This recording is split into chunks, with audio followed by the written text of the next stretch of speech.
anything, but not everything. Every decision that you make is a trade-off against something else. And this doesn't just apply to your money. This applies to any limited resource in your life, such as your time, your energy, your attention, your focus. If you need to manage a scarce or limited resource, you need to make some tough decisions. What's important and what's not, because everything comes at an opportunity cost. Everything is a trade-off. So really you need to decide not only what is important, but also how to actually align your daily decisions in a way that reflects that. And answering these two questions requires a lifetime of practice. That is what this podcast is here to explore. My name is Paula Pant. I'm the host of the Afford Anything podcast. Today, Tanja Hester joins us on the show. Tonya retired at the age of 38. Her husband, Mark, was 41. Tonya and Mark were both previous guests on this show. They were our guests on episode 111. We'll link to that in the show notes. In that previous episode, they described how they retired at the age of 38 and 41. Long story short, they spent less than they earned and invested the difference. Or it might be more accurate to say they earned more than they spent and invested the difference. We talk about that later in this interview. Tonya recently released a book called Work Optional, which is all about how to build towards a life in which work is optional. So this book walks people through how to think about financial independence and early retirement, how to create a plan in terms of what you're retiring into, what you want your life to look like in the future. It talks, of course, about the math of it, and it talks about many of the surprises that you might discover along the way. Tonya and I have an excellent conversation about early retirement and living a life in which work is optional. Here she is, Tanja Hester.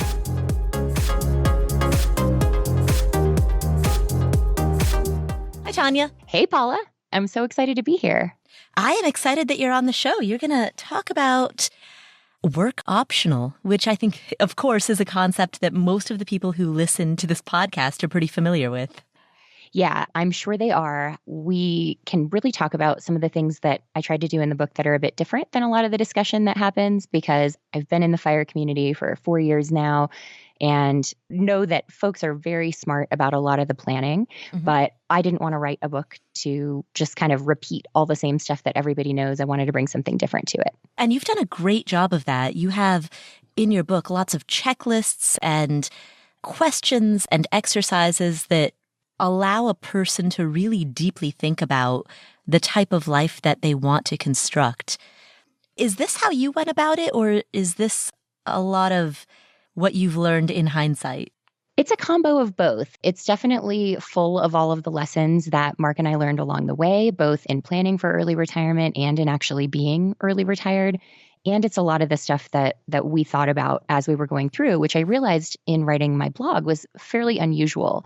You know, I've met a ton of people at this point who will show me a vast array of spreadsheets of dazzling complexity. And then I'll say, great. And what are you going to do when you're done working and you hit this number? And I get some blank stares sometimes, or I get sort of a vague answer of like, oh, well, you know, I'd really like to make a difference in my community. And I say, oh, cool. What does that look like? What are you passionate about? And sometimes folks will struggle to answer. So I realized, as much as it's been a really positive thing that I think in the last few years, the community has moved toward talking about something that I think you've been very instrumental in pushing, the idea of don't retire from something, retire to something. I think for a lot of folks, that still feels like a pretty amorphous question. And so I wanted to actually use some of my consulting skills that I developed in my career and give people a really methodical way to go through figuring that out in detail, of not just like, what do you want to look back on in life, but where do you want to be living? Who's part of this vision? What is an issue in your community that frustrates you that you'd like to be instrumental in changing? What are some hobbies that you'd like to take up? And then questions too, like, are you someone who likes to dabble in multiple hobbies, or do you want to throw yourself deeply into one? And thinking too about things like, sometimes when we're stressed out and working, a hobby that seems like a great release, when we no longer have that work stress, that hobby actually becomes insufferably boring. And so just asking yourself questions like that and kind of getting a fuller sense and a fuller, clearer picture of what your post-financial independence life could look like, I think is so helpful, both for the financial planning and for keeping your motivation up as you are saving. One thing that I like is in your book, you have all of these different categories of questions that guide a person through imagining different aspects of their life. Because when you're thinking about what your post-retirement life is going to look like with regard to legacy and purpose and how you want to be remembered after you're gone, that's very different than thinking through the mechanics of day to day. What will your morning routine look like? What will 2:00 in the afternoon on a Tuesday look like? Yeah, and some of that stuff that folks naturally think about is totally valid. I still think waking up every day without an alarm clock is like the best thing in the world. And that's something that I feel happy about and lucky for every day. So thinking in abstract terms like that isn't bad. It's just how do you kind of flesh out that vision? So it's not just not waking up with an alarm clock, but it's then, okay, how do we actually decide what Mark and I want to do today? How do we decide if we're going to hang out together, or if we're going to do our own things? How do we decide whether we're going to do something that's just pure fun or if it's something that's purposeful? And do we have kind of a rough ratio of that? Like, it's totally fine to blow a day watching television or movies, and sometimes we do that. But we don't want that to be every day. So how do we think about those questions kind of coexisting, of doing the bigger picture purpose stuff while also giving ourselves room to just relax and have time that most people don't have the luxury of? Have you found that your values, priority, vision has shifted since you've been in retirement? Surprisingly, no. There are a lot of things that are different about our life than we probably expected. Year one of early retirement didn't look exactly like we had planned it would. It was still wonderful, but it was different. But in terms of the priorities, we had gone through the exercise that is fairly early in the book about figuring out your purpose by looking at common themes. That's a exercise I developed several years ago and shared on the blog, and then just kind of expanded it in the book. But we had figured out that our real purpose themes are creativity, adventure, and service. And that has definitely been where we've been drawn in terms of how we spend our time. So for me, creativity and service, a lot of that is writing the book. You know, I wanted to share this information that I've learned and the research that I've done so others can benefit from it. It's also creative, just kind of writing the blog, doing the visual aspects of the blog. And adventure, you know, we moved to Tahoe several years ago so that we could be outside as much as possible. Mark is skiing right now. He's skiing powder without me. But that exercise, I think, was really effective and really got us to kind of the true themes. And so I think the effectiveness of that is sort of evident in the fact that that's really how we're living now. Now, as background for the audience, you were 38 when you retired. Mark was 41. You are now 39. Yes. So you have been in retirement for a little over a year. You mentioned what you thought year one of early retirement would look like and what it actually has looked like were different. Mm-hmm. Can you elaborate on that? Some of the things that definitely bore out that we had hoped for were being able to travel a lot. So last year we went to Taiwan, Mexico, and France with a little side trip to Monaco. So we were able to spend a really good amount of time traveling, as well as having some nice travel within the US. So that absolutely was what we'd hoped it would be, and sort of what we really wanted to retire for. Mark definitely had the adventure side of it in terms of being able to get out on his bike every day. He's mountain biking every day last summer. He's been skiing a ton this winter. For me, that didn't ultimately end up happening, and really for two reasons. One was the book. I ended up writing the book through a lot of the spring and summer, and then editing is kind of a nonstop process. Mm-hmm. And the other part of it was that I have a genetic disability that got a bit worse in the last year. And so I was more limited by pain and some mobility stuff, and not able to get outside last summer as much as I had hoped to. The good thing for me is it is always worse when it's warm and better when it's colder. So now this winter I'm feeling really great and have been skiing a little bit when I can.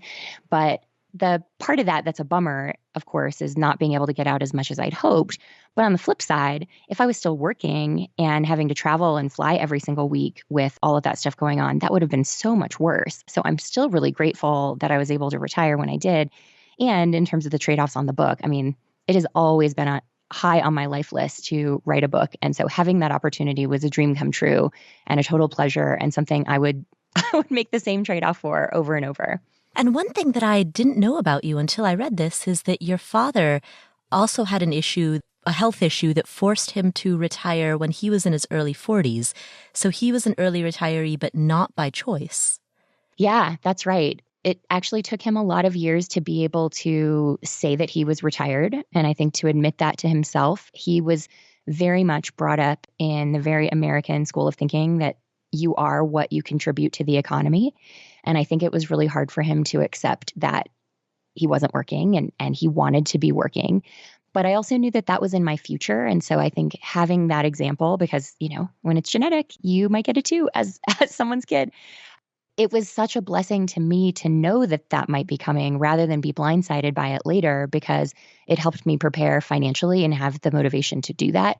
But it also really drilled into me how much I wanted my retirement to be on my terms and not because I was forced into retirement before I felt ready.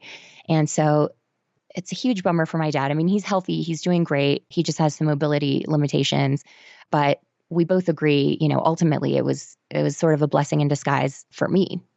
What does your dad think about you choosing to retire early, even when you're healthy enough to work? Oh, he loves it. He's so proud and has been really supportive all along the way. I mean, I've always been a gold star seeker, a high achiever. I think he probably, when I first talked about it, was surprised, but I think he saw, I'm a person of many interests. I think most of us who are drawn to the concept of early retirement have a ton of interests. And you want to be able to do a lot of different things in life, not just one thing. And especially with the way that work culture is now, where we're reachable all the time, we're expected to work increasingly long hours. The percent of salaried American workers who work over 60 hours a week is alarming and horrible.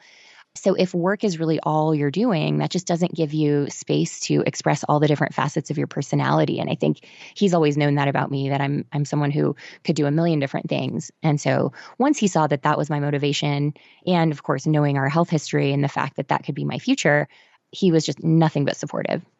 What else has surprised you about the first year of early retirement? You mentioned that some of the activities that you did during that first year were not activities you expected to do, writing a book rather than going biking or skiing every day.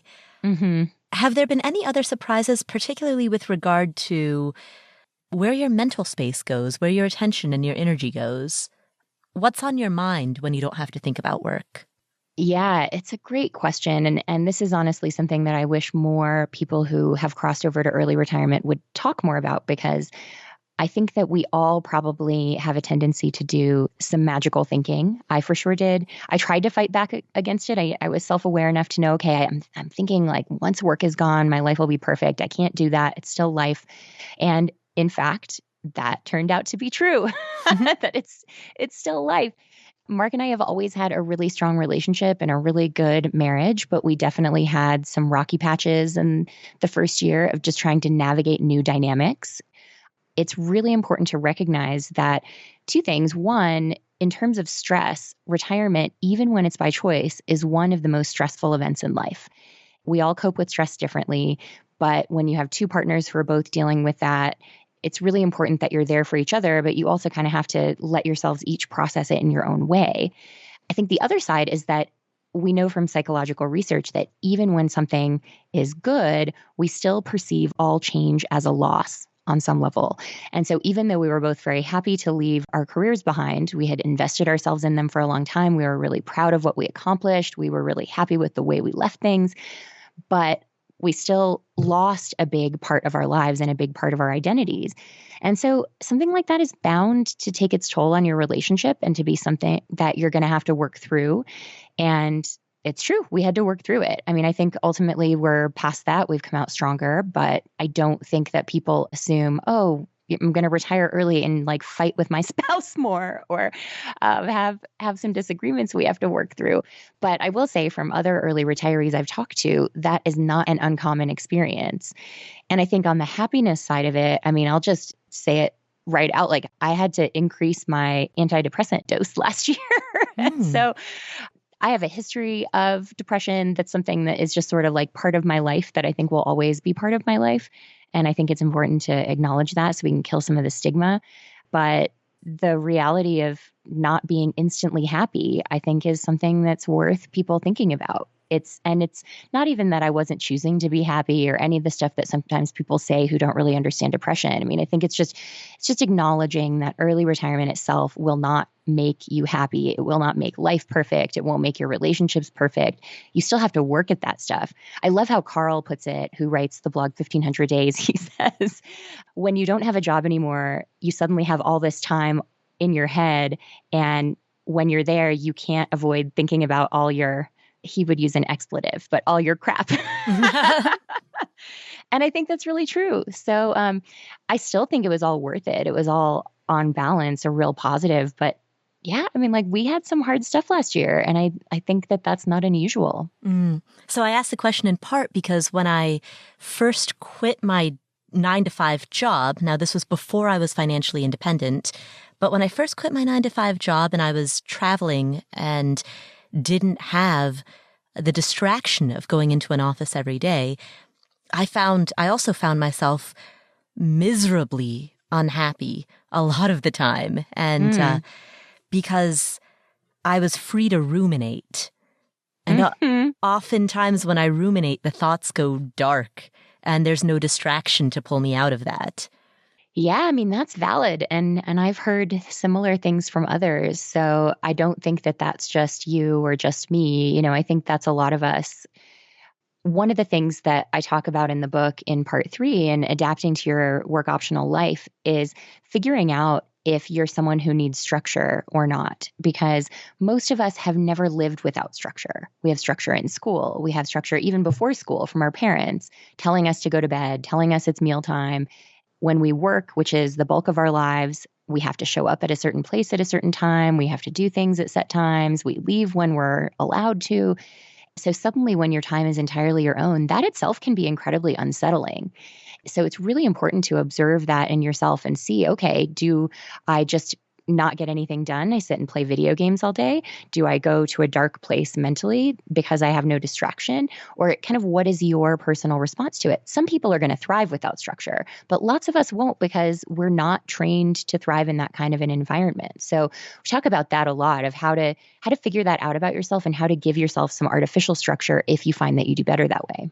Have you tried to give yourself artificial structure? And if so, are you able to stick with it given lack of external stimulus that forces you to do so? I do. And actually, it's part of why I have really tried hard to stick to a blogging schedule. And, you know, I don't even have ads on my site. I don't have sponsors who are saying, oh, we need you to post X number of things to get X number of impressions. I mean, it's purely self-imposed. But to me, always posting every Monday is an important part of putting some structure into my life. Likewise with podcast, we have a set schedule that I really try hard to stick to. In terms of other things, the way that we've kind of set up our days is Mark and I wake up in the morning a little bit late, but we don't sleep in super late most days. We get up and then we have a leisurely breakfast, and that's sort of our non-negotiable thing. Unless it's a powder day, then there's an exception. Get up early.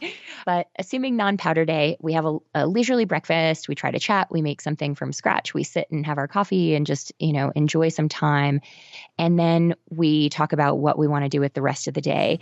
And that's been a habit that's evolved over the course of the last year plus. But I think it's been really good for grounding us, and that itself is its own structure. So we know, okay, grounded in the morning, and then we can be intentional about the rest instead of just sort of like sitting on the couch and then before you know it, you've watched 8 shows on Netflix and 6 hours have passed. It's trying to think about, okay, do we want to do something meaningful today? Do we want to do something just silly and meaningless today? Do we want to go get outside and do something that we'll feel really good about?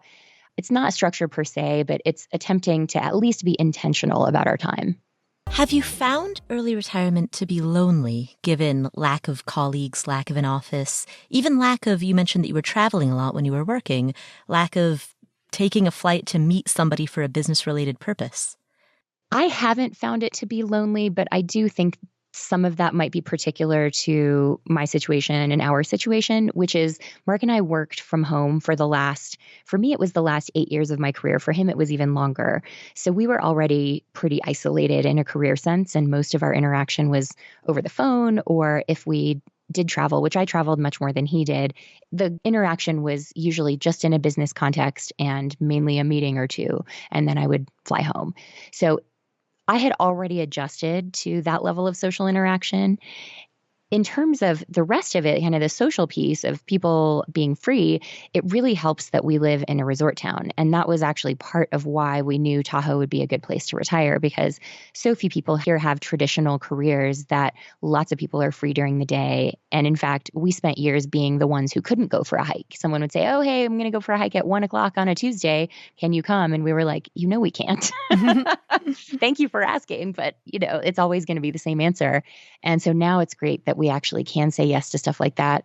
And I think that's particular to the place. So that's not necessarily going to be true everywhere, but it's an important question to ask because, if everybody is going to be working all day when you're free, you might find yourself isolated. And that's an important thing to think through. We are definitely working on branching out and making new friends and meeting new communities of folks who also are free when we are. And we've found that so far to be really rewarding. How is it that you've been able to meet people outside of a work context? We've done a bunch of different things. So I go to several different meetup groups. We have a group here in Tahoe that's focused on entrepreneurship, which I don't consider myself an entrepreneur, but I still find it sort of a like-minded audience. So I've gone to some of those. I have a podcast group down in Reno that I love who've become some friends. A lot of it is what I call asking people on a friend date. Like if we're out backcountry skiing and we meet some people who are out likewise on a weekday, we go like, oh, that's promising. And we'll say, instead of just like, oh, hey, have a good day, we'll say like, oh, hey, can we trade emails and let's go get a coffee or something? That's been really fruitful. I think it's important too, not to limit yourself by age. So a lot of the folks who we've met in the outdoorsy kind of activities are significantly older than us, but it's Tahoe. And so, 75-year-olds are like racing you up the hill and run faster than all of us. So they're super athletic, but that is going to be who you have a lot in common with as an early retiree is traditional retirees.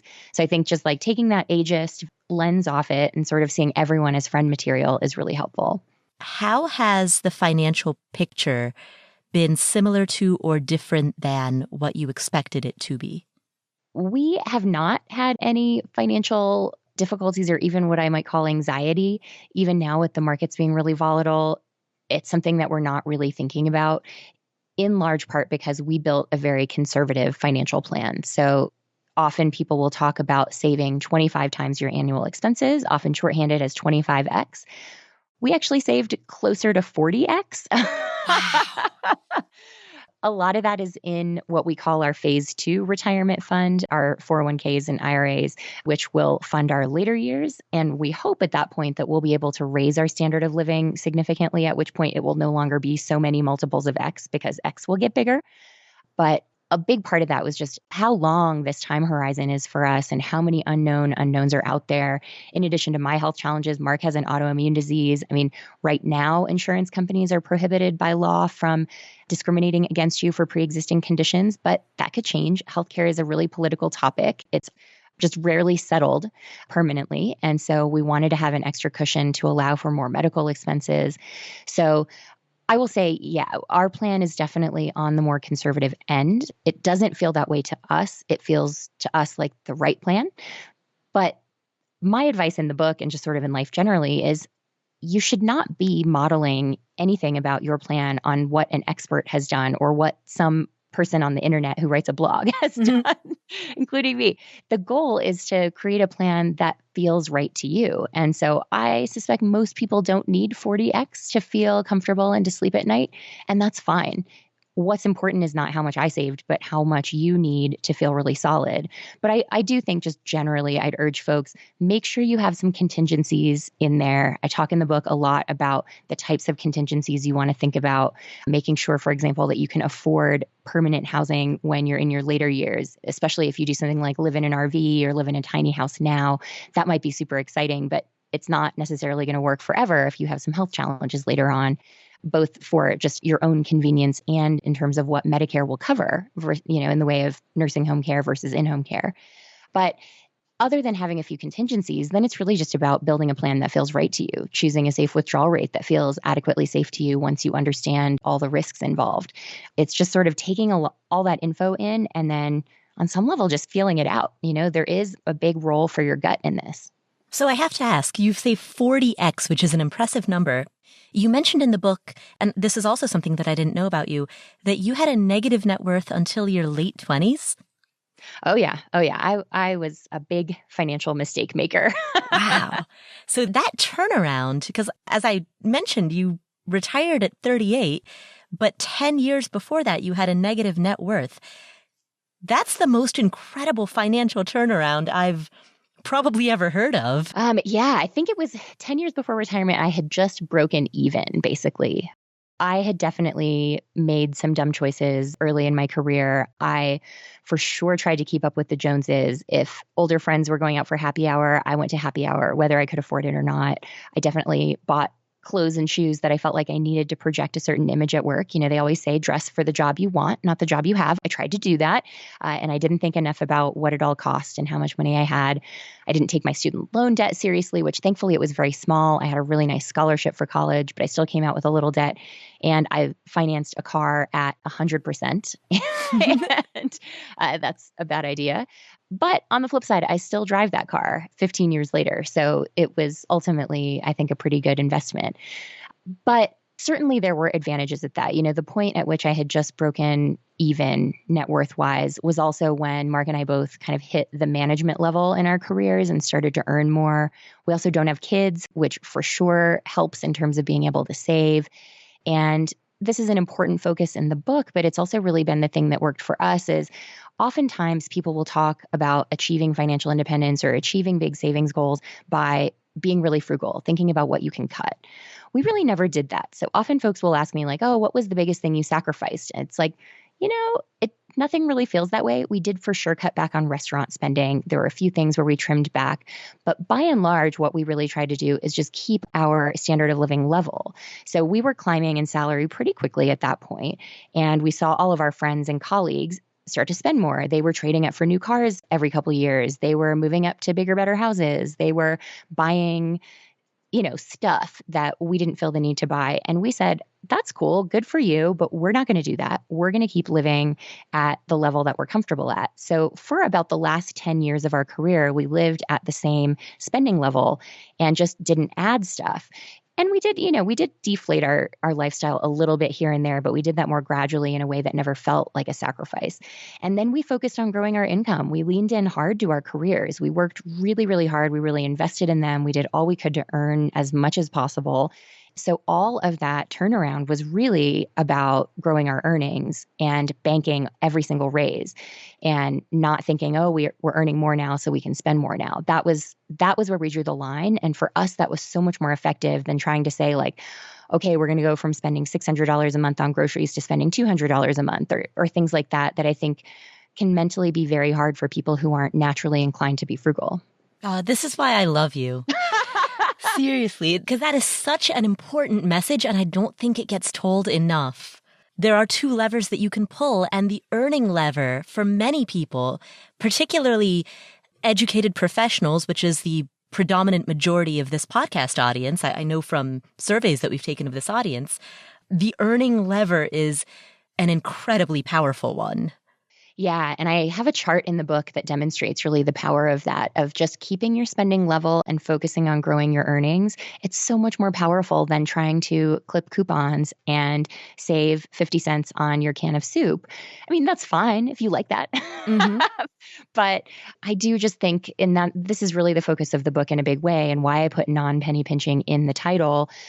Look at the areas where you can get the biggest impact. And that's really expanding your income, containing your housing costs, and containing your transportation costs. If you can do those three things, you're like 90% of the way there to being on the path to financial independence. I mean, it's three things. It's really not that hard. I still think the life stuff, envisioning the life that you want to live and making the transition, those are really important to put a lot of thought into. But on the financial side, it truly can be very simple. For people who are listening to this who are at this moment thinking, okay, I would like to earn more, should I focus on getting a raise or should I focus on developing a side hustle or developing some type of entrepreneurial effort, which of the two would you recommend? Or more importantly, what decision-making or thinking framework would you recommend to help a person figure out how to figure it out?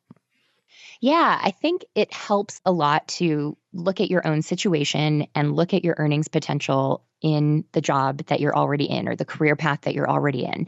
Some career paths have good opportunity for earning more. If you're in something tech, something medical, those are two big ones. But even in consulting, which Mark and I both did, you're able to earn pretty good increases year over year if you stick with it for a while. So just being honest about your situation. If you're a teacher and you know that you're looking at tiny increases over time, I think a side hustle is probably your best bet. But if you have a lot of earnings potential in the job you already have, sticking around and just pushing for more could be your best bet. So I think part of it is starting there. The side hustle question is a really good one. And I side hustled for 10 years. I taught yoga and spinning way too often, to be honest, 6 to 8 classes a week. I lost a lot of sleep doing that, but it did help me save faster and pay off some of my debt when I was in that stage of life. But there came a time when it was holding me back in my main career and I had to let the side hustle go because it's a side hustle where you have set classes at set times. You have to be there. And I was having to sub them out more and more to travel for work. I was having to say no to work things because I didn't want to sub out all my classes. And it was just, it got to be very messy. And I realized that, you know what, this is money that I'm giving up. But by giving up this money, I think I'm going to earn more in my job. And it was absolutely true. As soon as I gave up the side hustle later that year, I got a really good promotion and definitely was on a higher earnings path. So side hustles are great. And in my case, also teaching yoga made me really good at public speaking and thinking on my feet, which are skills that I love having. So there can be also those intangible benefits. But yeah, at a certain point, they might very well hold you back. So I think it's looking at kind of all those questions. The entrepreneurship question is one I can't answer because I personally do not have that in me to take the leap and believe that the net will appear. But I think that's a question that you should be asking yourself too of, are you comfortable with taking on the risk? Are you okay if you do something and you don't earn a paycheck for many months? If that's something that doesn't scare the crap out of you like it does for me, then that might be a good thing to explore too. But it's very much about where are you now? What's your current potential? Retraining for another career might also be a good option. Lots of good options out there, but you should kind of listen to your gut and your heart on what feels right to you. With your side hustle of teaching yoga and spin class, did that double as a form of exercise for you as well? Or were you unable to exercise while you were teaching because of the demands of teaching the class? Spinning definitely was exercise. I probably worked harder than anybody in the room, and that was amazing to get paid to work out. Yoga, no. Yoga, you're walking around and checking folks out and helping them. It was better than sitting on the couch, but it was not real exercise. But it still got me to the gym or to the yoga studio where then I could often do other things while I was there. So it was a great thing. Being accountable and having to go to the gym because you're getting paid to do so is a pretty good gig. One of the things that you mentioned within your book was that when you were working that side hustle, in addition to having your regular job, you were often waking up at 5 a.m. and you felt sleep deprived. Did that sleep deprivation, obviously it's going to have impacts on your health, but did you feel it impact your productivity? The truth is that I didn't feel it impact my productivity, but it's impossible that it didn't. It absolutely must have. I'm sure you've seen some of the research on sleep deprivation that if you sleep deprive someone for one night and have them take a test, they have lower cognition the next day, but they also believe they do. And if you keep sleep depriving them by I'm going to mess this up, but by the 3rd or 4th day, their cognition has continued to decline, but they feel as though they have bounced back and they have adjusted to the sleep deprivation. So I think we are very bad judges of our own cognition and our own productivity. I don't know how it possibly could have not affected me, but I was also in my 20s still for most of that. And, you feel pretty invincible then. So it felt like a good trade-off for all those years. What do you think are some of the biggest mistakes that people make when they begin along the fire path? I completely understand why it happens, but I think that the biggest mistake that a lot of folks make is focusing on the numbers and focusing on the spreadsheet, focus on optimizing rather than thinking about life first.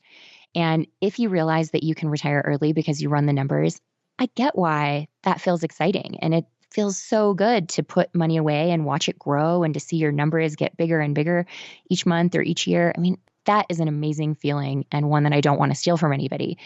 But that is not even half of the equation. The reason that we're all doing this and aiming for this is to live the lives that we dream of. So you don't want to neglect that part. You don't want to fail to do the dreaming or to kind of skip thinking about how you're going to fill your time, how you're going to derive purpose. I think likewise, related to the numbers is I've seen so many people, and Brandon, the mad scientist, I know has talked about this with you, that he got so focused on saving that he made himself really miserable and really harmed his marriage because he put saving and watching the numbers get bigger above other life goals. So I think making sure that you're living a life that you still enjoy and that still feels worthwhile while you're in the accumulation phase is super important. And it's something that's easy to forget about. So that's my reminder is keep enjoying your life, make sure you're not giving up spending on all the things that you love, and plan for your whole life, not just your financial life. I remember that comment from Brandon the Mad Scientist very well. And for the listeners who have not listened to that interview, this remark that he made was, in hindsight, he regrets saving money as much as he did. And that's not the type of comment that you expect people to make. You don't expect people to say like, gee, I regret saving so much. But there is a tipping point after which you do. 100%. And I think my equivalent of that, and Mark would agree, is our second to last and our third to last years of work. We took almost no vacation. We didn't, we both had great vacation time. We were each getting like 4 weeks a year from work, and we didn't use it all. And I think even the second to last year, we used barely any of it because we were so focused on trying to maximize our earnings and do as much work as we could so that we'd get bigger bonuses and get promotions and all that stuff. And we made ourselves miserable in the process. And so our last year of work, we used every bit of vacation we had and really tried to pace ourselves a bit better. And it was honestly so much healthier. So I think I can relate to that of like, we still spent money on some things we enjoyed, which was unlike Brandon, but we didn't take the time for self-care and stepping away from work in sort of the same mindset that he had, the same goal of like, let's try to get there as fast as we can. I think if we did it again, we'd go slower. And that's exactly what he said too. He said, if I could do it again, I would have gone more slowly. Mm-hmm. What's funny about the vacation example that you just gave is that the path towards getting to a point in life in which you are essentially on permanent vacation, where you can travel as much as you want, the path towards that for you involved not taking vacation. That's some irony, isn't it? But the lesson is it didn't have to. No, it didn't have to at all. It was the choice we made. We knew that we could be on a very fast track to early retirement, and we just kind of decided we were going to try to sprint to the finish. But yeah, in hindsight, I think we would have a different race strategy. I've asked you about one of the biggest mistakes that people make when they start along the FIRE path. Conversely, what are some of the things that you see people doing right from the beginning? Oh gosh, I feel so envious of people who are young, discovering the movement, who are maxing out their 401k in their 20s, something I definitely didn't do. I think folks are making some really good financial decisions at an early age in ways that I just really, really admire. And I think just insisting on being financially literate, period, is a really good thing. But millennials in particular, of which I am not one, I am a few years out in young Gen X. But I think millennials really do have a spirit of, I can sort of do anything. I can figure this out myself. I can take it on. I think doing DIY investing, not being afraid of index fund investing or just opening your own brokerage account, that's something I love seeing and I feel really inspired by, versus folks who are my age and older who tend to think like, okay, well, I need to check with a financial planner first, which there's nothing wrong with having a planner check your plan. I think that that's a great thing, just to get a second opinion, have a set of professional eyes on it, but it doesn't mean they have to manage all your money for you. So I think kind of the willingness to dive in and get your hands dirty and really figure out the plan. Oh, I love that. Whenever someone shares their spreadsheet with me or their plan with me and you see their eyes light up, I get so fired up in that moment. Going back to our conversation about things that you have sacrificed or things that you've cut that in hindsight you wouldn't have. The example was that you and Mark cut vacations for a few years, and in hindsight you wouldn't have done that. Brandon, the mad scientist, cut craft beer and kept his house extremely cold. And in hindsight, he wouldn't have done that. One thing that strikes me when I hear those examples is that type of hindsight is not a one and done deal. It seems as though any of us might be sacrificing certain things now that 5 years down the road we'll look back on and regret. How do you check in with yourself in the present moment about something like that? I think it's hard to do, but I think it's important to do. And I think you're right. Everyone is going to get to their financial independence goal having screwed some things up in the process, having some things they'd do differently if they could. And that's natural. I think it's important in checking in with yourself not to beat yourself up about that stuff, but just to learn from it and move forward. You know, when we were a year out from retirement, I was definitely very close to saying, I can't make it one more year. I need to quit now. I don't care that we're not at our number. It was sort of looking at that and then being able to say, okay, why do I feel that way? I've always really liked what I do. I like the people I work with. What is it about right now that's making this tough? Part of it, I will say, was the fact that we had just gotten through the 2016 election that Mark and I both worked on, and that was ugly on both sides and just horrible for everyone. So it helped that going into 2017, my last year, I knew it was an off year in terms of election cycles. But we really then kind of checked in and said, okay, why is that? What did we do differently last year that made it so hard? And we realized like, oh, we didn't take any time off. We didn't kind of give ourselves time to heal from the stress of working or to just process it all better. And so that's why we resolved in our last year to use that vacation time. And we did a few other things too, like we instituted what we call a work complaint ban. We said we were no longer allowed to complain about work. We could talk about particulars, like if something crazy had happened, we could share that with each other, but we couldn't complain about the fact that we had to work or the fact that someone expected us to do our jobs or wanted something from us or just like normal workplace drama. All of that was off limits. And I cannot say how much that helped, how much that made us view work much more positively. So I think it's just about that. It's saying like, okay, here's how I'm feeling now. What could it be that's causing that? What have I changed that may have triggered that? And does that tell me I should go back? Have I cut my spending too far to a point where I'm unhappy or I feel like I'm missing out on things I want to be doing? Am I not caring for myself enough on the journey? I think those are just important questions to be asking at all times. And to be perfectly honest, those are questions we try to keep asking ourselves now of like, okay, looking back at year one of retirement, what did we do well? What do we want to change? And we have several things that we are trying to change in year two, particularly just trying to schedule less, having more open stretches on the calendar. So I think of that as really an ongoing lifelong process. And it's something that you just build up as a skill with practice. Tell me about some other changes that you want to make in year two.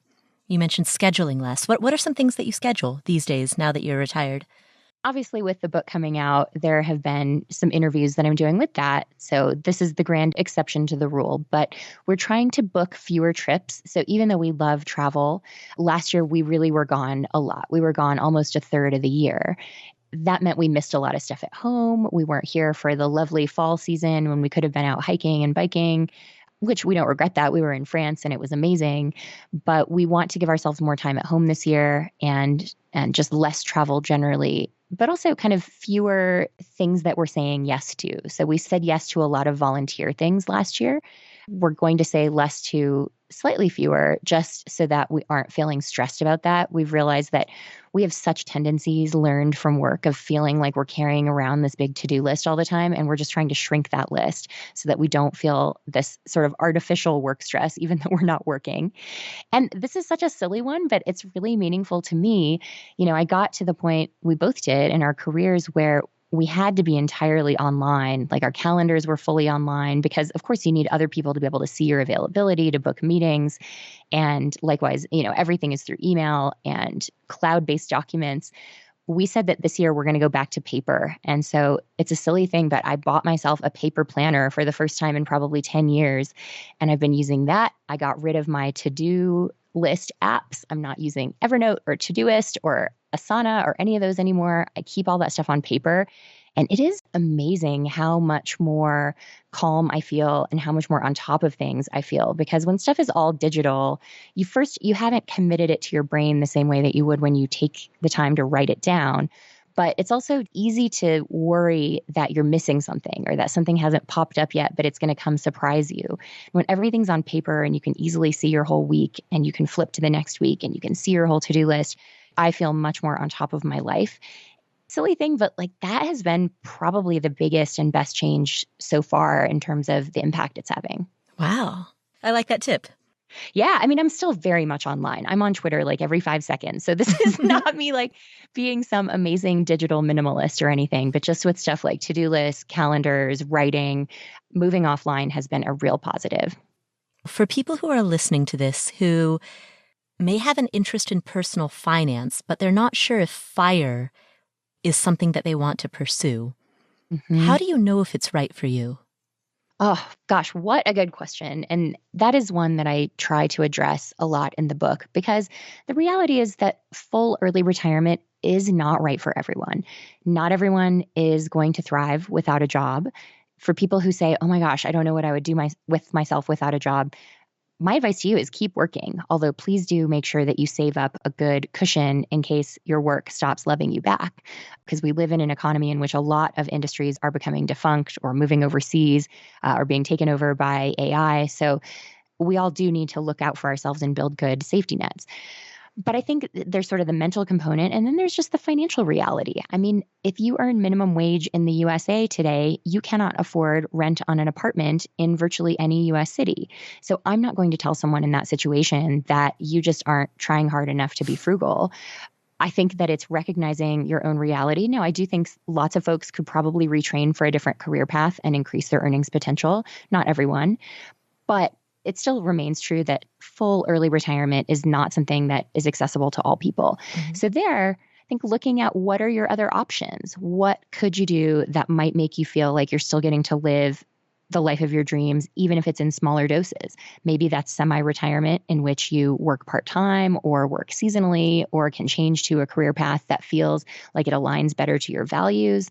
Maybe it's taking a career intermission, taking a year off once or every 5 or 10 years so that you can go and do some of the things you dream of doing, or even if it's just to be able to take care of a loved one. It doesn't always have to be some, big fantastical adventure, but being able to take care of a loved one and take time off from work for that might be a real gift that you can give yourself. So I do think it's important to recognize that it's not all or nothing. Early retirement is a spectrum, and there might be a place on that spectrum that's right for you. And even if you decide that there isn't a place for you on that spectrum, the book will still give you a lot of tools to think through your best life and to put some habits into place financially and some systems into place financially that set you up for a really secure traditional retirement, and also just give you flexibility so that if down the road your thoughts change and you realize, oh, now I do want early retirement, you're not starting from scratch.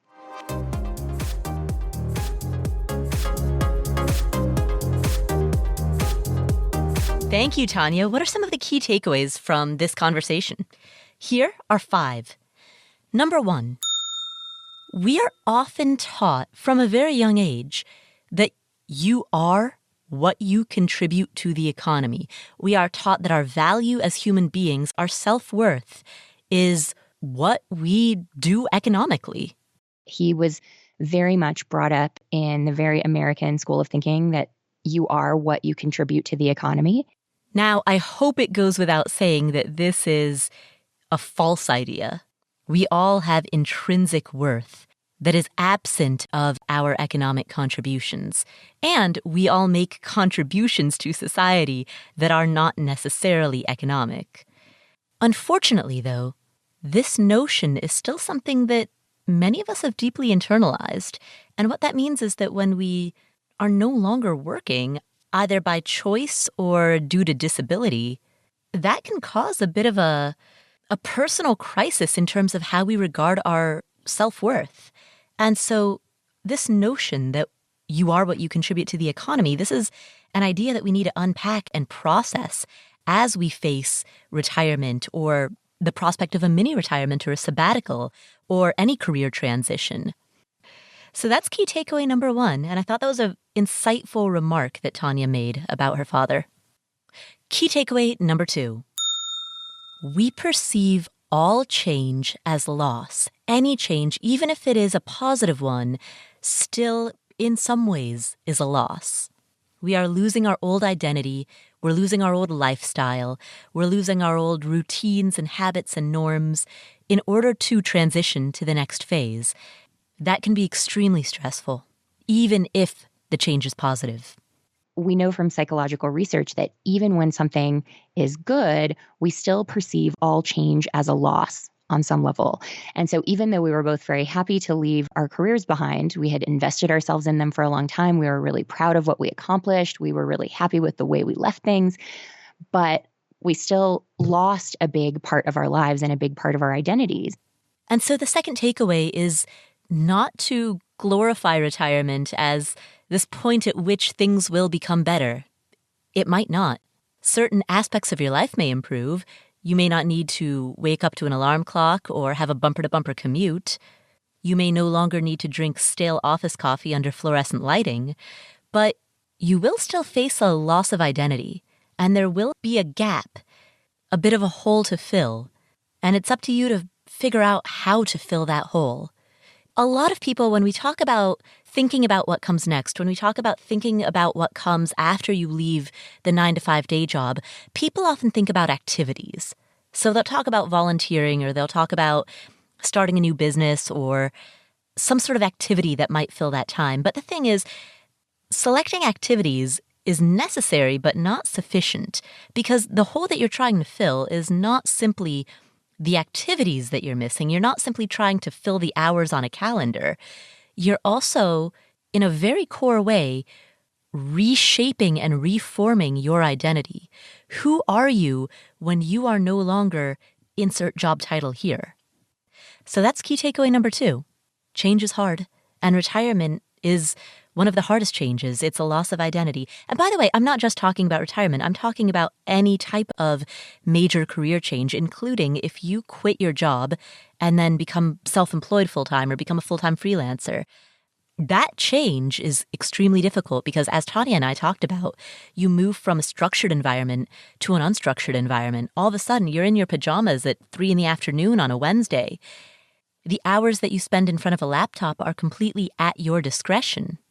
And so even if that's not the mountain biking, skiing, golfing retirement, it's still a huge change, not just in lifestyle, but in identity as well.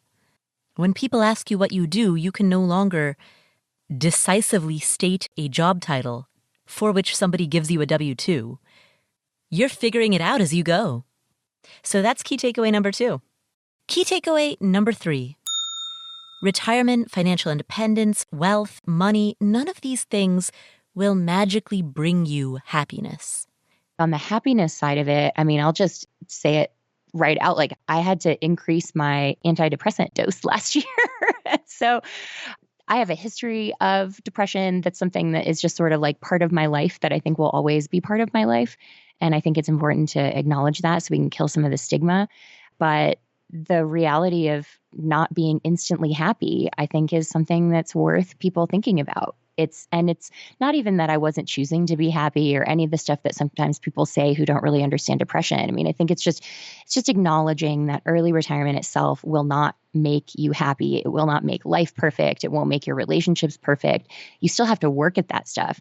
An improvement in your net worth will not magically fix your life, your health, including your emotional health, your relationships, your outlook, or anything else.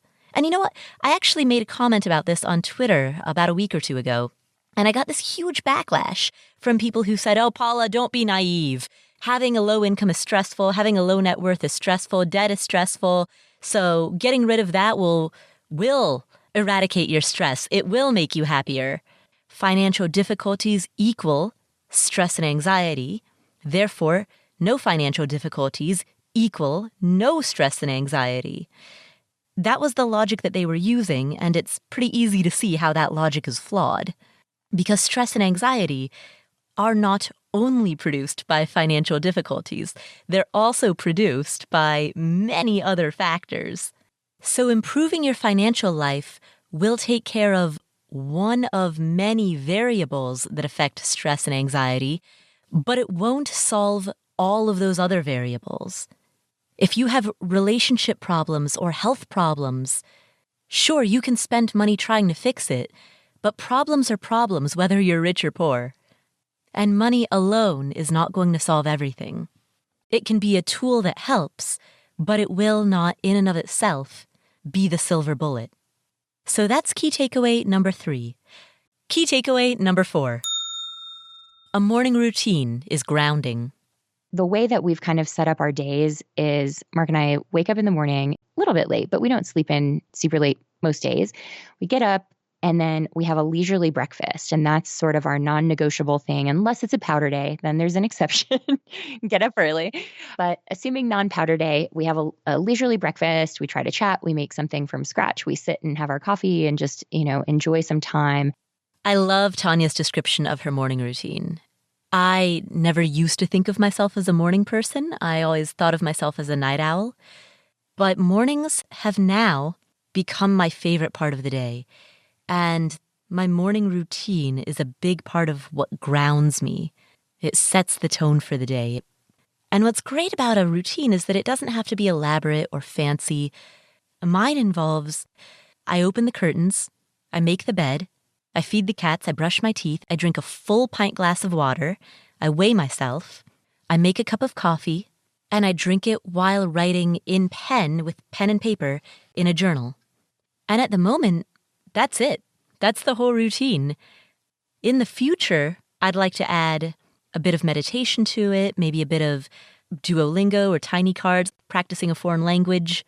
In the past, I've had a little bit of just a tiny amount of exercise built in, but that went away. In the past, for a while, I was holding plank every morning. So morning routines change all the time. And they don't necessarily have to be complicated, and they don't have to be some 1 hour long exercise and read and write and. They don't have to be an endless series of ands. You're not competing for valedictorian of the morning routine.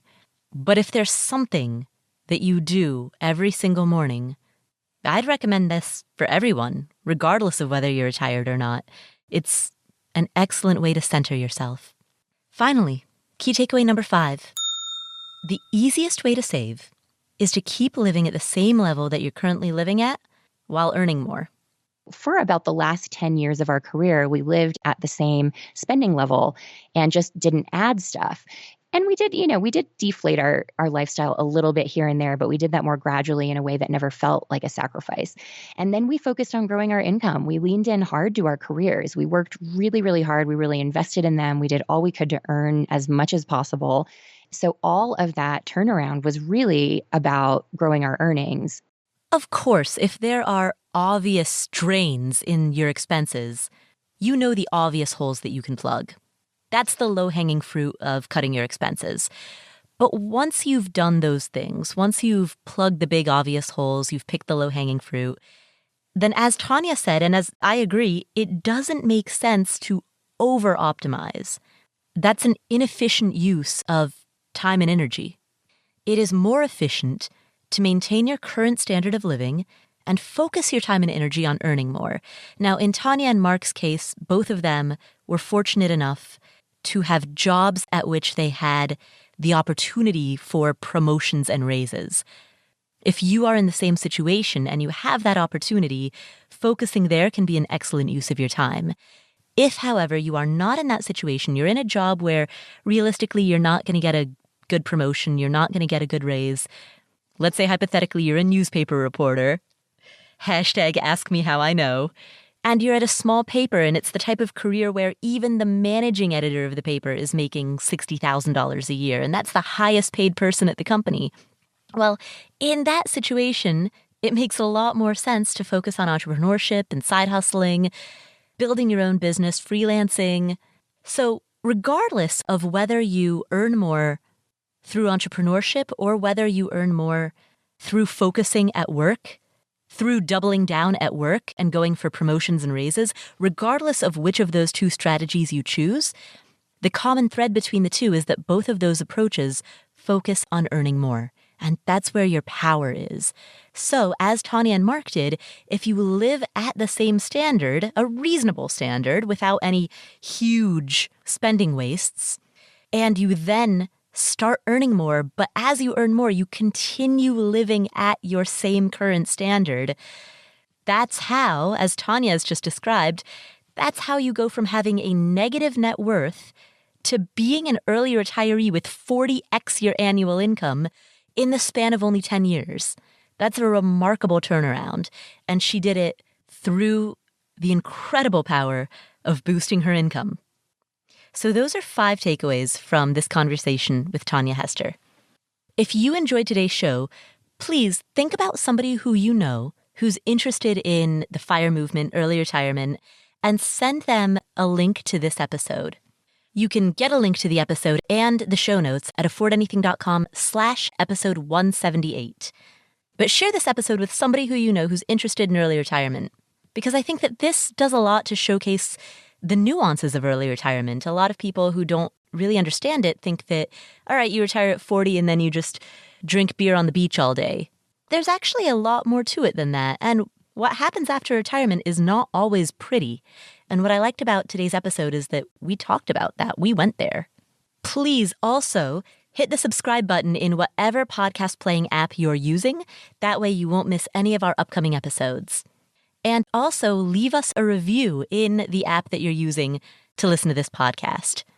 By the way, I wanted to make an announcement about the way that we number our episodes.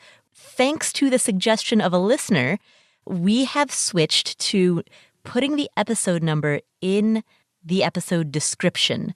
So as you are on your app and you're looking through all of the episodes, the very first thing that's written in every episode description is the episode number. So we'd had some complaints from previous listeners who said, hey, you often reference episodes by number, but I don't see those numbers in the titles on the app.